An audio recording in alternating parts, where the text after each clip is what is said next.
saame selle ära lõigata. Ma siis alustan. Tere tulemast Ärkvel teadvel looja YouTube'i kanalile. Mina olen Kadri ja ma olen siin koos enda abikaasa Tarvoga. Ja me teeme täna järgmise episoodi suhete teemadel. Et kui me oma eelmist video salvestasime, siis seal tuli üles päris mitu teemat, mille kohta me tundsime, et okei, need vajavad ka jagamist. Ja üks teema, mis me sealt üles nuppisime, oli siis, mis oligi? Miks sa oled suhtes, kus sind ei austata? See on selline mõte, millega me eelmise video lõpetasime ja see on hea koht, kust jätkata. Ja enne veel me toome siia vahele selle, et meil on siinsamas kõrval 2-aastane poeg, kes vahepeal võib teha mingeid heliseid asju, et me salvestame seda tema kõrvalt, et siis teate.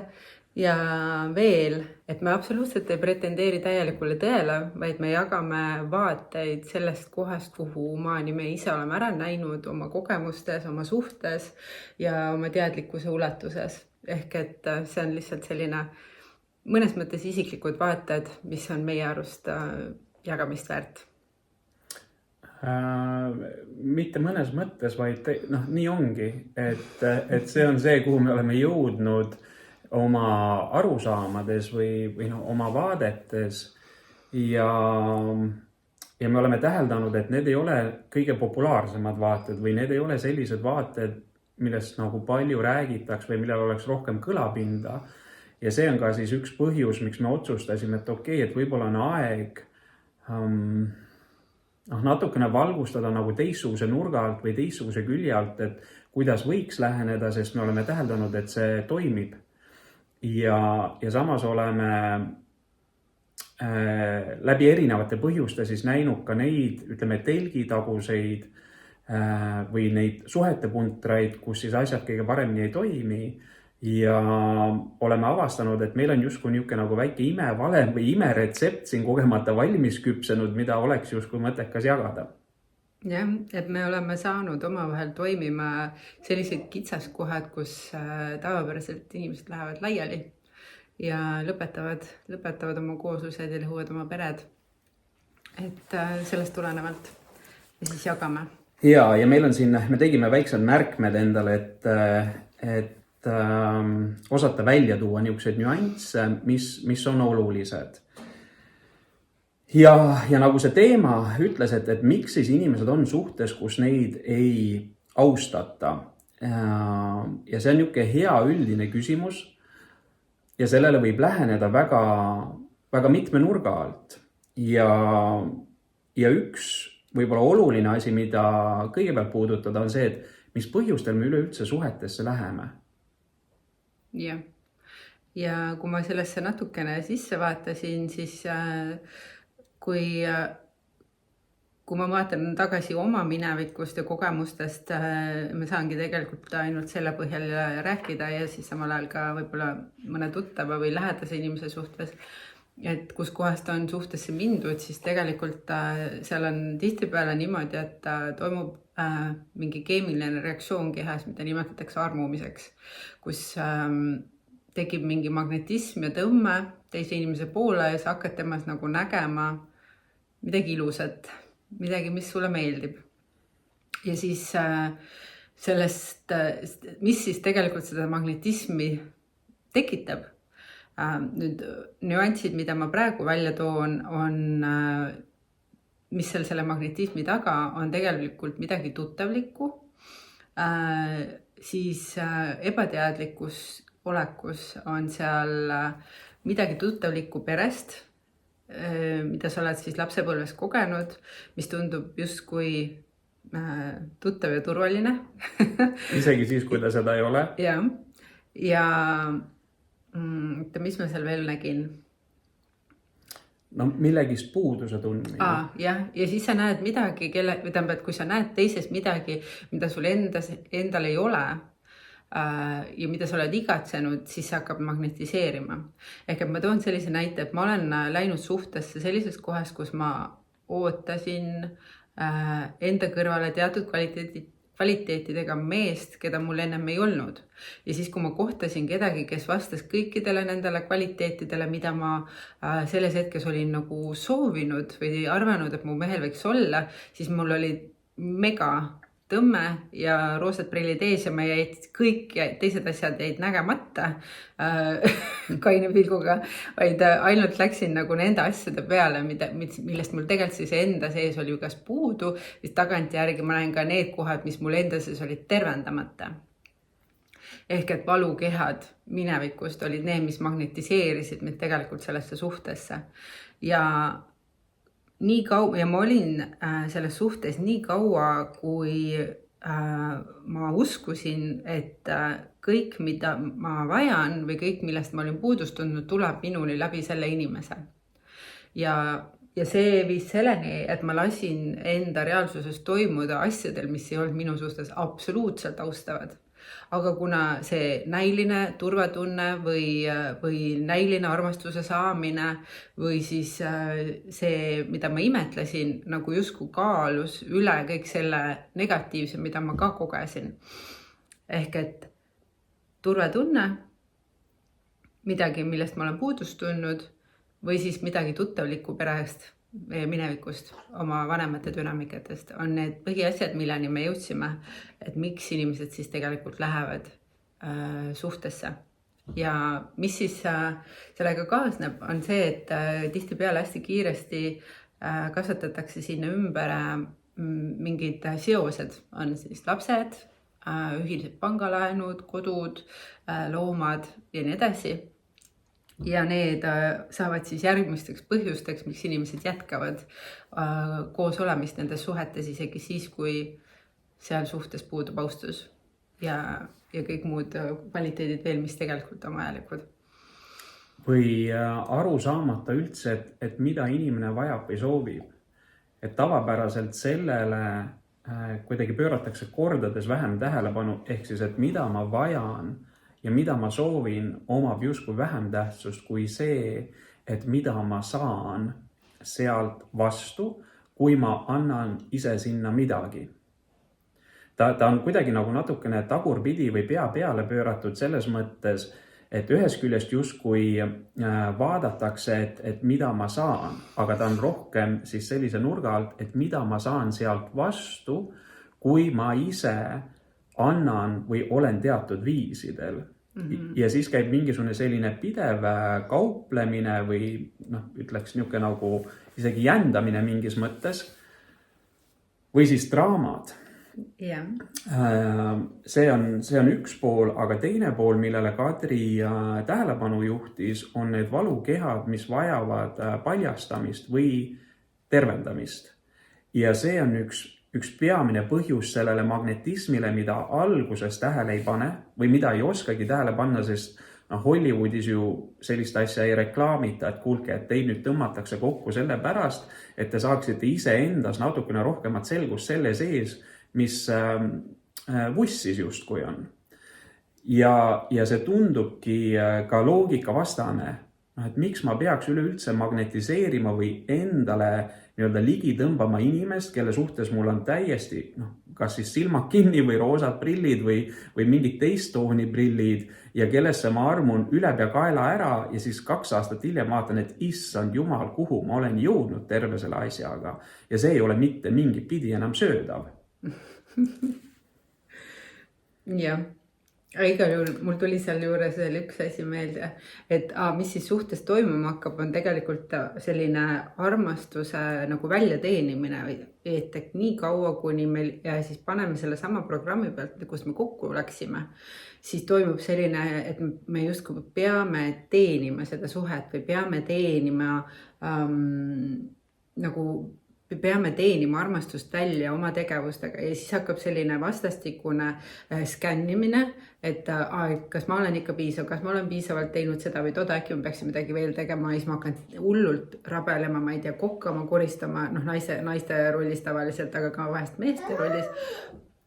Et hullult palju panustama sellesse nagu suhtesse enda arvelt lõppkokkuvõttes. Ehk et see suhte heaolu või suhte seisundit me hakkame siis nagu hindama selle põhjal, et mida mu kaaslane arvab sellest, mida ma olen sellesse suhtesse pannud või teinud. Ja see tegelikult viib sellisesse mõnes mõttes nagu läbipõlemisse ja tegelikult lõpuks tekitab viha, frustratsiooni paari suhtes, et ma teen nii palju ja ma panustan nii palju ja sa ei näe ja sa ei hinda seda ja muidkui rabelen ja nii edasi ja nii edasi. Ja teine tegelikult võib-olla isegi ei oota seda, aga see on sinu enda sisemine programm, et sa pead nagu andma või tegema midagi, et siis sa justkui oled väärtuslik ja see tuleb kodust. See tuleb lapsepõlvest, sealt, kus sa said siis seda pai või kiitust või mingisugustki tähelepanu, kui sa olid olnud hea laps. Aga kuidas siis, ühesõnaga see on lõputu. Ja siin neid kihte on tegelikult väga mitmeid. Jah, sellesse kui sa lähed nagu sellest kohast suhtesse teenima, et saada seda lähedust, heakskiitu, armastust, siis sa jäädki sinna ennast tühjaks jooksutama ja see viib tegelikult lõpuks haigestumisteni ja nii edasi. Ehk et tegelikult, kuidas siis seda nagu elutervelt teha, on nii, et sa hakkad kõikides hetkedes lähtuma iseendast nii palju kui võimalik. Aga see ei ole selline nagu, et sa eirad oma, ma ei tea, koduvajadusi või paarisuhte vajadusi või laste vajadusi, vaid kui sa teged neid asju iseendast lähtuvalt, siis tegelikult elutervest kohast on sul see järjekord käib niimoodi, et sa laed oma asjad täis, oma igasugused varud laed täis läbi endale sobivate tegevuste asjade, mis toidab su hinge. Ja sind ennast räästab sind ja siis sa tegelikult tahad heast tahtest, kuna sa armastad oma ligimesi, anda neile ka midagi, sest et see on loomulik nagu iseenesest ülevoolav armastus, mis tahab siis väljenduda kuidagi niimoodi, et sa annad seda oma lähedastele. Aga selleks, et sellesse kohta jõuda, et ennast üldse saaks täita, et sa üldse täituksid, on vaja teadvustada seda, et see armastus ja sinu süda kuulub ainult sulle. See nii on. Kadri nüüd avas tegelikult teema, mis on täiesti omaette maailm, täiesti, ma arvan 3 episoodi väärt vähemalt. Et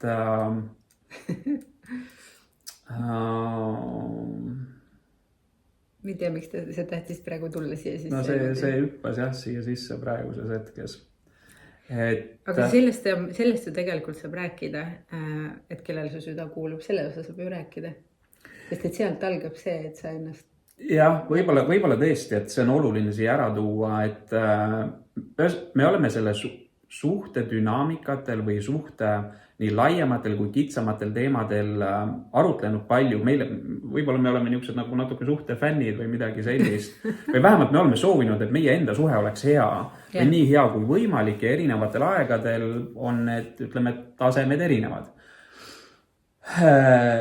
Küll aga ma arvan, et juba üsna mitu aastat tagasi me hakkasime vaikselt aru saama ja arusaamine siis siinkohal ei ole mitte niimoodi, et nüüd õpikust loetud või kellegi teise kaudu, vaid tõesti siis ise enda sees hakanud mõistma seda, et oota, et minu õnn või nii-öelda õndsus, õnnetunne, heaolutunne ja nii edasi sõltub eeskätt minust endast, mitte siis Kadrist ja vastupidi, et tema õnnetunne sõltub eeskätt temast endast. Ja nüüd selline viimane nägemine või avastus, mis siis tekkis, on see, et pahatihti arvatakse või vähemalt on kusagil nii-öelda mütoloogilises maailmas eksisteerib selline arvamus, et justkui minu süda kuulub kellegile teisele ja see teine inimene, kellele minu süda kuulub, on siis minu see tähtsam kaaslane või kõige tähtsam justkui.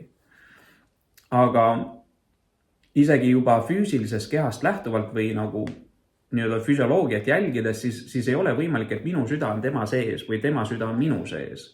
Ta on ikka niimoodi, et minu süda on siin ja tema süda on seal ja ta otseselt ei kuulu mitte kellegile, ainult iseendale. armastus hakkab iseenda austamisest, väärtustamisest ja nii edasi. See on see koht, kus ta hakkab pihta ja siis on justkui võimalik seda avada või suunata teistele inimestele või just suunata kellegi teise suunas, ka oma partneri suunas. Läbi valiku ja otsuse seda teha.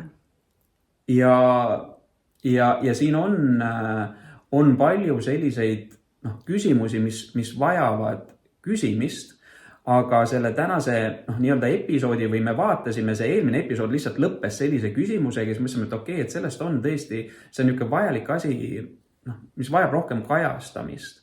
Et miks nii paljud inimesed on suhetes, kus neid ei austata? Sest seda kostub läbi väga mitmetest erinevatest vestlustest, ühte või teistpidi, et kas siis mind ei austata või ma eriti ei austa enda kaaslast sellel ja sellel põhjusel või sellel ja selles kohas. Aga ilma selleta tervet paarisuhet luua on võimatu. Lihtsalt lõppkokkuvõttes see on see hea, et üks näpp läheb teise poole ja siis 3 näppu tuleb tegelikult tagasi, eks. Et seal on alati baasküsimuseks, mida igal inimesel on vaja küsida iseenda käest, et kas ma austan ja väärtustan iseennast? Kas see on niimoodi? Või ma paindun ja mugandun vastavalt sellele, mis on siis mugavam teise inimese jaoks? Ja sellest kohast hakkabki pihta see mitteaustamine. See on täpselt see koht, kus kõik see nii-öelda triangel pihta hakkab. Ja siis ongi järgmine koht, mida on vaja vaadata, sest eelmine kord me peatusime päris palju sellisel sõnal nagu ausus. Vabandust, austus, ikkagi austus. Lihtsalt praeguses hetkes meil on vaja hakata vaikselt siis triivima aususe suunas. Ja siin on need küsimused on ühed parimad asjad või parimad tööriistad. Ehk siis, et kui palju ma mugandan või pooldun või paindun selle nimel, et kellelgi teisel oleks parem, olenemata sellest, kas ma ise sealjuures tunnen ennast hästi või mitte. Ja see on nagu nii-öelda ausa küsimuse koht, kus natukene aega viibida. Sest sealt edasi hakkab hoopis teistsugune teekond, sest siis sa pead hakkama otsustama, et kui palju sa siis oled nõus painduma ja oma väärtuseid nii-öelda alla suruma või iseennast alahindama selle nimel, et säiliks või püsiks mingisugune näiline nii-öelda vaherahu. Justkui näiline turvatunne on. Selles mõttes, et seal võib tekkida natuke see koht, et mida ma olen ka täheldanud nii enda klientide peal kui ka tuttavate dünaamikates, et inimene nagu julge tegelikult ennast valida. Ehk et ta nagu isegi ei näe seda kohta, et kuidas ma saan ennast valida või mismoodi see üldse käib või mis see eneseväärtustamine tegelikult tähendab. Et kuidas ma siis ütlen seda, mis minu jaoks seda hakkas avama, oli selline asi, et kui ma hakkasin või kuidagi maandus mulle selline tarkus või sisemine nägemine, et mul on vaja enda eest hoolitseda samamoodi, nagu ma hoolitsen oma väikelapse eest või nagu oma lapse eest, oma beebi eest. Ehk et selline emalik või selline hoidev tähelepanu, et mis seisus ma praegu olen. Mida ma vajan, reaalsed küsimused iseenda sees, Kadri, mida sa täna vajad, mida sa praegu vajad. See on viinud lõpuks sellesse kohta, kus me oma suhte dünaamikas kasutame seda, et kui kumb on meist nagu natukene kreenis, siis on okei, et nagu mida sa praegu vajad. Ja täiesti ausalt. Ja kui ta leiab selle koha, et ta julgeb öelda ja leiab üles selle, mida ta praegu vajab, siis minu asi partnerina on nagu 5000 toetada seda, et ta saaks seda, mida ta praegu vajab. Ja tavapäraselt on see aeg iseendale, kui see on reaalselt aeg iseendale, sest et paari suhetes me jõuame kohta, kus me jumalast vähe võtame aega endale ja unustame ennast pidevalt ära, sest et silmadega sa näed ju endast väljapoole, sa näed oma partnerit. ja see paneb, jah. Ja tema vajadusi ja nii edasi ja nii edasi. Ja siis ongi raske ennast näha, aga siis tulebki küsida, mida ma praegu vajan, mida ma täna teha tahan, kuhu ma saan nagu selles oma elutihedas graafikus panna selle hetke, et minu on praegu endale vaja tähelepanu anda ja enda vajadusi täita. Ja nagu see elu siin käib, eks, et eriti kui on väike laps või lapsed üleüldiselt või mingisugused ettevõtmised või mingisugused nii-öelda tähtajad, mida peab täitma, kohustused, lubadused ja nii edasi, mis on tavapärane elus, siis on väga normaalne, kus see nihe kandubki iseendalt ära kõigele muule, mis siis väljapoolt justkui vajab tähelepanu. Aga tähelepanu ei ole selles mõttes lõputu, et mitte, et ta saaks otsa, aga tema kvaliteet kahaneb, kui seda on liiga palju vaja jaotada endast väljapoole ja kui iseendasse enam seda ressurssi suunata ei saa. Ja sealt hakkavad pihta paljud sellised nagu pettumused ja mõrad ja miks meie tegelikult oleme täheldanud seda, et kui me oleme läinud väga üle piiri sellega, et me tõesti ei ole endale aega võtnud, siis tekib ikka korralik tornado tegelikult meie elamisse. Nagu ma olen näinud ikka nagu väga raevus seisundist arvat, sellepärast, et ta tegelikult lihtsalt vajab aega iseendale olla paar päeva ainult üksinda iseendaga ja enda mõtetega, oma mõtted lõpuni mõelda, lihtsalt olla, võib-olla kuulata muusikat. Ja lihtsalt võib-olla puhata ja mitte olla kogu aeg valmis kellegi teise jaoks või pärast, mis mingis mõttes paari suhtes on, kui me räägime ikkagi paari suhtest selles mõttes või sellises tasandis, kus soovitakse koos olla ja koos asju teha, mitte kus ei põgeneta omaette olema, sest paarilisega koos enam nii huvitav ei ole või on mingisugused muud tülinad ja asjad, mis on lahendamata, eks, et neid versioone ja variatsioone on väga palju. Aga üks põhiline sõnum, ma arvan, mis on kõigest sellest kõige olulisem või mis maandus ka selle protsessi käigus, kui me neid teemasid arutasime, sest siin on tõesti seda materjali on palju ja me kavatseme teha ühe sellise baaskursuse, kus me võtame lahti siis suhteruumi alustalad, milleks on need samad asjad, millest me oleme tänases hetkes või nüüd selle 2 episoodi jooksul juba rääkinud, austus ja ausus, need on nagu baas. Kui seda ei ole, siis muust ei ole mõtet eriti hakata rääkima ja avatus ja armastus on siis teised küljed, mis justkui komplimenteerivad tervet seda, ütleme, sageduste pesa, mis aitavad koos hoida nii vertikaali kui horisontaali tasakaalus sellisel viisil, et see paari suhe saab pidevalt kasvada.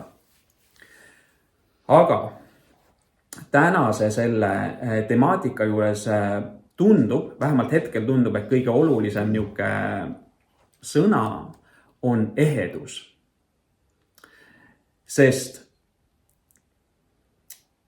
tavapäraselt, kui inimesi ei austata, siis see tähendab seda, et nad ei ole enam ehedad. Ehk et tegelikult inimene ise ei näita välja enda ehedust ja see tähendab seda, et ma ei räägi oma ausaid mõtteid, ma ei väljenda enda ausat loomingut, ma ei kehasta enda hinge ja ma ei võta aega iseendale ja väljenda enda vajadusi, sest et see on nagu ülinormaalne, see, et kõikidel inimestel on tegelikult isiklikud vajadused, mis vajavad enda poolt eesotsast täitmist, on ju.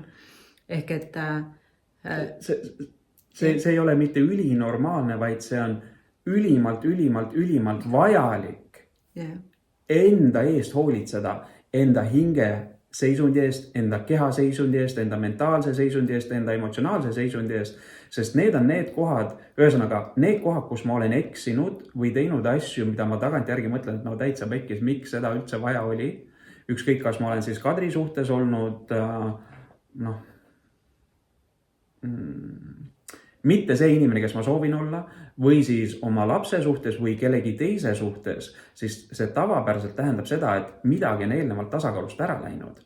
Ma ei ole enda vajaduste eest hoolitsenud, aga see peegeldub, kas nende vajaduste eest on hoolitsetud või ei ole hoolitsetud, peegeldub eheduses. Ehk siis, et kui ehe ja läbipaistev inimene on ja sellest, kas ta elab lähtuvalt sellest, mis talle endale on oluline, või ta elab lähtuvalt sellest, mis kas siis ühiskonna silmis või siis eelnevalt tulnud arusaamadest ehk siis oma perekonnast, nendest dünaamikatest, oma ema-isa käitumismustritest või mõndadest teistest sellistest käitumismustritest, mis on justkui determineerinud seda, kuidas paarisuhe peaks justkui olema.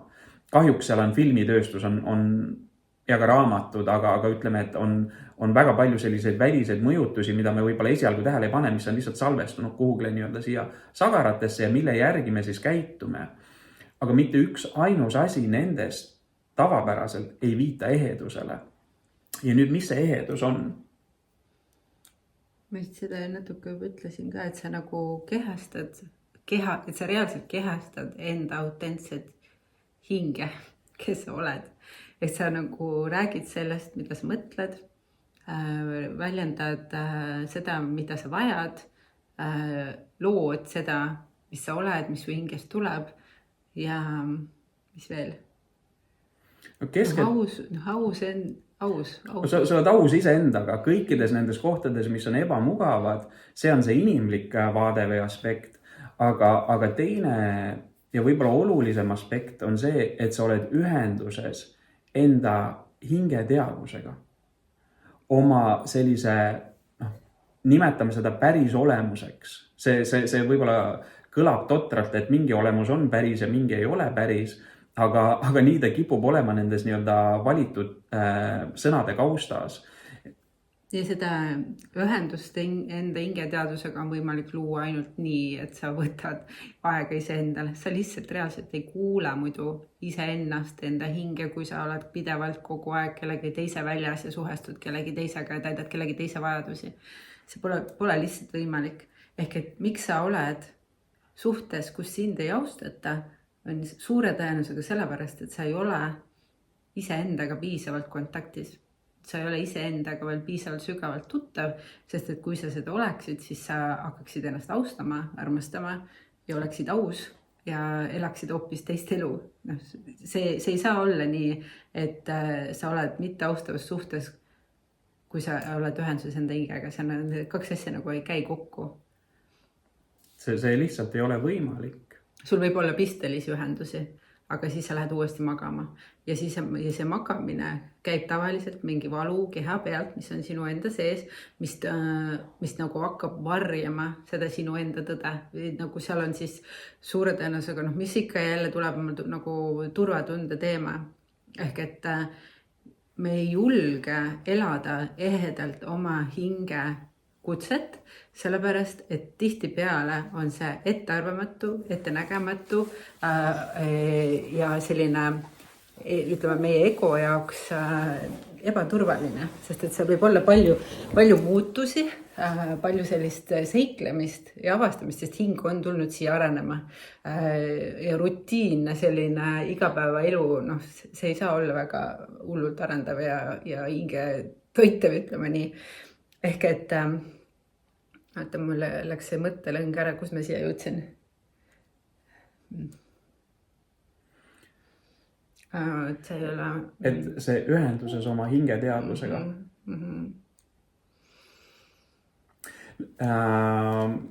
Ma ütleks siis sellise maisema poole pealt, et need on paralleelsed või paralleelid, mis käivad käsikäes.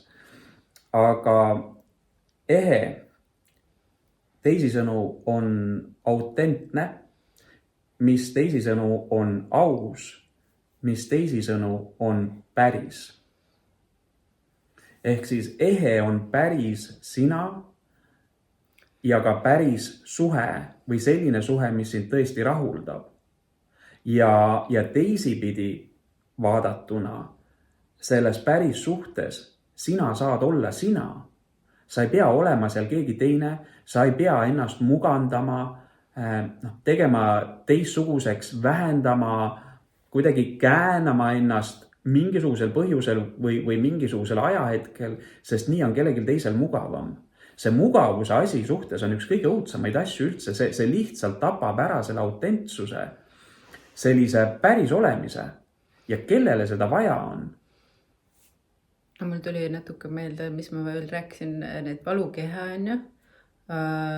on kuskil all ja siis see valu võib olla näiteks see, et ma ei tea, sa ei ole kunagi kodus kogenud finantsilist rikkust, ja siis sa nüüd oled leidnud endale võib-olla mehe, kes, ma praegu naisena räägin, et leidnud mehe, kes siis suudab mingit finantsilist kindlust luua ja siis selle finantsilise kindluse nagu valukeha pärast, kuna sa oled võib-olla lapsepõlves palju kannatanud, sellepärast, et teil polnud raha või tulnud häbi või saanud nagu jäänud mingitest asjadest ilma, mingitest reisidest või ekskursioonidest või mida iganes. Et siis sa jääd sellesse, nüüd sa leidsid mehe, kes on finantsiliselt turvaline, deliverdab sulle ära selle, mis sul enne puudu oli ja siis sa müüd kõik ülejäänud oma vajadused maha. Ehk et seal on nagu, võib-olla see mees on samal ajal nagu mingi ilge jobu joob võib-olla iga nädalavahetus või on kuidagi väga üleolev sellepärast, et tema kaudu tuleb raha sisse või seal võib olla neid dünaamikaid nagu triljon Aga see on see näide, et miks sa püsid kuskil, on sellepärast, et sul on olnud lapsepõlves millegi defitsiit ja siis sa nagu saad selle nüüd kätte justkui ja siis kõik ülejäänud, mis seal suhtes kehvasti on, selle koha pealt sa pigistad lihtsalt silma kinni ja teenid seda suhet enda energia pealt, et saada seda näilist ühte asja, millest sul on olnud kunagi puudus. Tegelikult, kuidas sa sellest vabaned, on nii, et sa lähed terapeudi juurde näiteks või võib-olla sa oled ise piisavalt osav ja sa tervendad ära endas selle valu, mis sul lapsena tekkis, sellepärast, et teie peres ei olnud raha. Ja siis sa saad sellest vajadusest vabaks. Ehk et jah, raha on ikka vaja, aga see ei ole sinu jaoks enam selline attachment, et sa pead hoidma kellestki nagu 10 küünega kinni, sellepärast et see oli miski, mida sul ennem ei olnud. Et sa nagu, kui sa selle valukeha vabastad, siis see tekitab nagu sellise mõnes mõttes nagu dominoefekti, et kõik ülejäänud, mis on selle valukeha peale ehitatud, hakkab nagu laiali lagunema või kaotab oma tähenduse. See on lihtsalt üks selline näide. Ehk et miks me oleme siis mitte suhtes, kus meid ei austata, on iseenda ühenduse puuduse tulemus põhimõtteliselt. Või siis mitte ehedana, mitte autentsena elamine. Mis on ka enda ühenduse puudus. Just, see täpselt sama asi, lihtsalt teistpidi väljendatuna. Ja siis tuleb tõesti hakata endale otsa vaatama, et oota, aga miks ma siis elan sellist elu või miks ma olen sellises suhtes. Ja nüüd meie soovitus siinkohal on mitte hakata vaatama, kui vale see suhe on või kas see suhe mulle üldse enam klapib või sobib, vaid vastupidi hakata vaatama seda, et kuidas ma saan autentsemaks muutuda selle suhte sees. Sest tavapäraselt need valukehad ja need prillid korduvad. Ehk siis kui ühest lahku minna, siis see on nii huvitav, et see on tõesti nagu copy-paste. Järgmine partner on peaaegu et välimuselt ka, et vaata, et sarnane, sisemuselt põhimõtteliselt sama. Kõik trall jätkub, lihtsalt vahepeal oli 2 aastat niisugust mõnusat pausi, kus oli vähe lihtsam. Jah, see iseendaga üksinda oli väga hea olla. Ei, ma mõtlen seda, et selle uue partneriga alguses. Selles mõttes, et aga isegi kui sa oled üksinda ka, siis tundub, et on kergem olla. Üldse ei ole mingit teemasi, et ma võiks vabalt üksi olla. Me oleme ka jõudnud selles kohta, et kui üksi oleks palju lihtsam. Oleme seda vahetevahel tõdenud. Aga koos on parem. Sest me vajame üksteist, et näha teatuid asju ja see on selle mängu ainult üks osa. Tegelikult seal kõrval on veel väga palju muid osasi, mille nimel tõesti tasubki seda nii-öelda tööd teha või selle nimel liikuda. Ja mis saab olla parem sellest, kui sa saadki olla ehe ja autentne koos inimesega, kes naudib seda, kes sa oled. Mitte ei vähenda ja ei pidurda ja ei nõua sulle, et kuule, et ole nüüd natukene teisiti või käitu seal teisiti või ära seda tee või see osa nagu pane kappi tagasi või mis iganes see on. igal juhul Tarvo siin vahepeal mainis meie loodavat teekonda või kursust paarisuhete teemadel, et kui sa selle kohta rohkem infot soovid, siis me paneme siia video alla lingi, kus sa saad juba vaadata, millega täpselt tegu ja kuidas see kõik käib. Jah. Kas me räägime veel midagi või me oleme juba pool tundi rääkinud? Ma ütleks, et kuni järgmiste kordadeni, et siin neid teemasid, mida tuua ja puudutada on palju. Kindlasti me ise vaatame või see nii väga tundub olevat selline vajalik teema, millest rääkida, on püha seksuaalsus ja mida see üldse endast kujutada võiks, sest siin on järjekordne niisugune huvitav paradoks. Tavapäraselt seksuaalsust nauditakse esimesed 2-3 kuud kuni 2-3 aastat, oleneb, mis see periood kellelgi kuidas on. Ja siis see hakkab vaibuma ja kustuma ja kui oleks oldud koos juba pea a la 20 aastat, siis võib-olla magatakse täiesti eraldi nii-öelda kogu aeg, eks. Et neid tõesti versioone on palju, aga see ühendus, see füüsiline ühendus või see intiimne ühendus ja ta on eeskätt intiimne ja hingeline ühendus, on see põhjus, miks rohkem koos üldse viibida või olla. Ja miks sa üldse tahad olla või mis tegelikult tõmbab, on see, et kui sa tunned ühendust südames, siis sa tegelikult tahad olla ka lõpuks seksuaalselt ühenduses. Et need on väga tihedalt seotud, aga kui ühendus südames kaob, tulevad mingid varjatud asjad vahele, mingid energiad on vahel, siis te ei näe enam südamesse, siis kaob seksuaalsus ka. Ta nii lihtne on ja seal, mis on huvitav, mida me oleme ise omavahel kogenud või mitmel korral näinud, on niipea kui ausus majast lahkub, niipea seksuaalsus aihtub. Ja siis nüüd on küsimus, kui te parasjagu olete suhtes, millises seksuaalses suhtes te olete oma partneriga? Sest see peegeldab seda, kui palju ausust majas eksisteerib. Yeah. Välja arvatud sellel perioodil, kui on prillid ees. Siis see periood sinna alla ei kuulu, aga siis, kui prillid on läinud, siis see korrelatsioon seksuaalsuse ja aususe vahel on üsna suur, ehk siis, et mida rohkem ausust, seda rohkem intiimsust, mida vähem ausust, seda vähem intiimsust. Ja sealt hakkavad pihta kõik need muud asjad, miks me oleme ka paari suhetes, kus meid ei austata. Kõik need asjad käivad ühte või teistpidi käsi käes, aga kusagilt on vaja seda asja lahti hakata arutama. Ja üks parimatest küsimusteks selles kohas ongi selle tänase nii-öelda topiku niisugune keskne teema, et kui palju ma väärtustan iseennast. Yeah. Nii et kui sa siit videost midagi kaasa haarasid enda jaoks, siis ole hea, jaga ja pane like sellele videole ja kindlasti ka kommenteeri võib-olla mingeid häid mõtteid, kui seal tekkis selle video käigus siia alla ning kirjuta ka, sa võid meile isiklikult kirjutada meili peale arkvelteadvellooja@gmail.com, et millistest teemadest ja suhete tasandil just tahaksite, et me räägiksime või siis pane siis alla kommentaaridesse, kui sa soovid just neid teemasid, mida me võiksime veel avada, sest et me tõesti oleme sellel maastikul terve enda kooselu aja päris kõvasti studeerinud, nii et ma arvan, et meil on häid mõtteid, mida sellel teemal jagada. Nii on. Olgu nii, aitäh ja näeme järgmistes videodes. Tšau!